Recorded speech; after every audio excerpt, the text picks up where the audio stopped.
Caste discrimination is a very, very evil form of discrimination. It's on par with the apartheid movement in Africa. It is very important that we do not let the coming generations come up with this form of discrimination, where children are discriminating against each other or calling names to each other, laughing at, oh, you go to so and so Gurdwara, and therefore you are unclean, you are untouchable, don't come near me. You have very sad examples from children saying, so and so girl, just called me a chamar, and say, I'd rather go with a Muslim rather than be with an untouchable. These are very, very appalling state of affair that we are living in. I think it is real time that we recognize the caste discrimination for what it is. It is totally unacceptable. It cannot be allowed to carry on. And we are calling upon the government to enact that clause which was introduced in 2010 Equality Act. We want that enacted. Government wanted evidence of discrimination, and the government itself commissioned their own report which totally backed what we were saying, that discrimination is rife here and it needs to be stopped, and we call upon the government again. We will be out there, like David says, on the 4th of March, calling upon the government to bring that legislation into force. Thank you. Thank you. Discrimination in all forms is evil, but can an anti-discrimination bill, anti-caste discrimination bill, really change if that's how people feel and they want to talk to another person, another human being like that? Hello, I'm Swaminathan. I'm the Acting Secretary General of Hindu Forum. Let me first of all make clear, we are all one in one aspect of addressing this issue. We all want this menace of caste to be annihilated. It's not without any trace.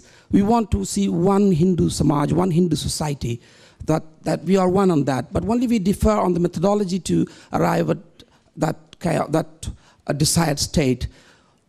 For us, we have the record in front of us. There was the Dalit Solidarity Network. They prepared and issued a report that was prepared in 2006 July, which says some Dalit groups, they strongly objected to raising the issue of caste and chose not to participate in the research. Some of the participants, they did not want to identify themselves as Dalits, as caste discrimination is not an issue in the UK. Some of the respondents were reluctant to answer specific questions due to concern about contradicting the opinions of Dalits living in India. Some did not want to expose themselves as Dalits. Some were only interested about issues in India. So these facts speak about, among the Dalit community themselves, they do not want to raise this discussion about caste. So there are two ways of addressing the caste menace. One, to go deeply talking about that. The other one, to go an assimilation process, go and mingle with the general Hindu mainstream. I would rather support the later view, because in India it's unfortunate, our remit is only about UK, the change in law and everything is about UK.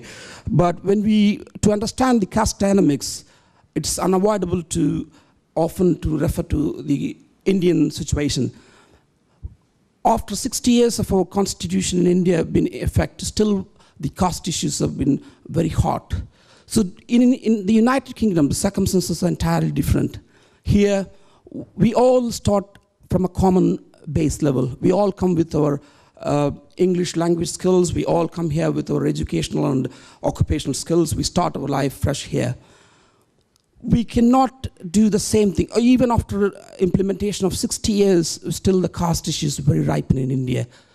What we want to do here is, the law is not the cause. The law is not the solution to address the caste discrimination. We only take medicine when you are ill. The situation currently in UK is, in our perception, in what the Hindu Forum of Britain did a survey in 2008, 92% of the respondents said that caste is not an issue in the UK. So we can address this issue of caste by interaction between the community organizations.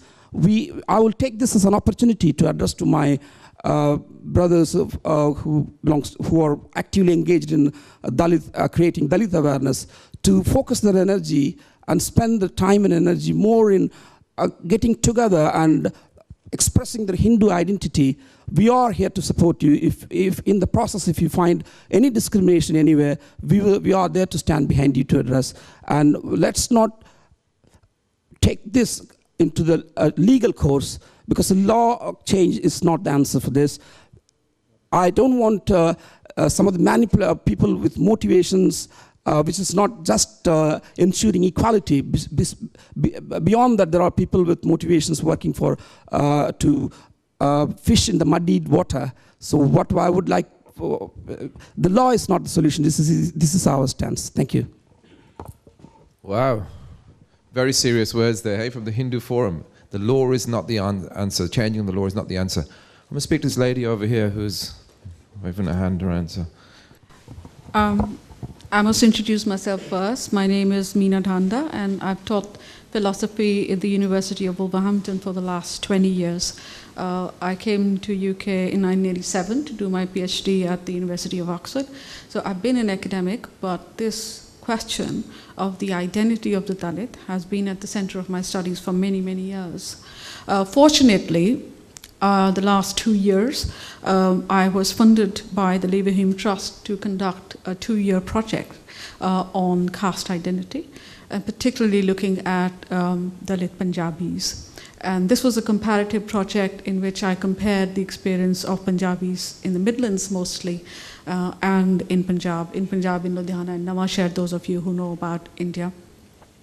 And I started my inquiry from the assumption that the fact that this country has afforded an economic advancement to a lot of people, perhaps that would have taken the stigma of caste away. So is economic advancement the answer? That was my question. And I was a little surprised actually to find a number of stories from people who are very, very well off, reporting the same kind of caste prejudice which they hoped they had left behind in Punjab. There's not one, there are many, many stories I have. Were there time, I would share them today, but since I'm writing about it, and I hope some of you will read the book I eventually produce in a few months' time, I do want to share a few stories. Some of them are absolutely horrendous. I must say at the start that there is much to disagree with the previous speaker. And at the very outset, I will say it is absurd to think that those who are supporting the legislation expect the law to be a solution to the problem of caste. Nobody in their right minds thinks the law can ever be a solution to any problem that you face. We have a law about domestic violence or about marital rape. We do not expect that to be a solution to bad marriages. There's a lot that has to be done, but the law is there to protect the weak and the vulnerable. And if the existing law is not able to protect the weak and the vulnerable in particular cases, then something has to be done about that law. That is the question we have.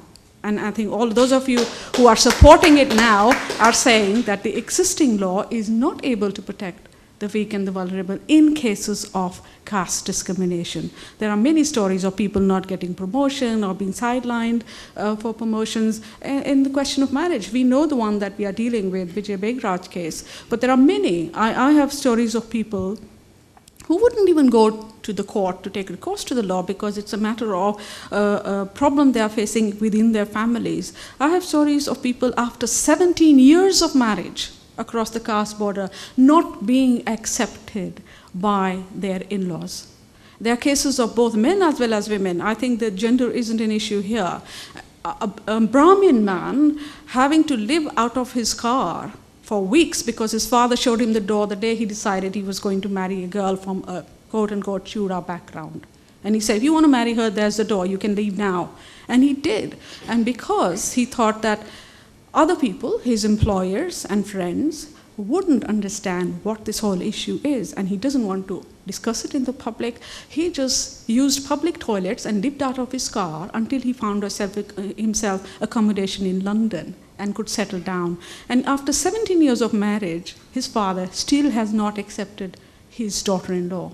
This is in UK.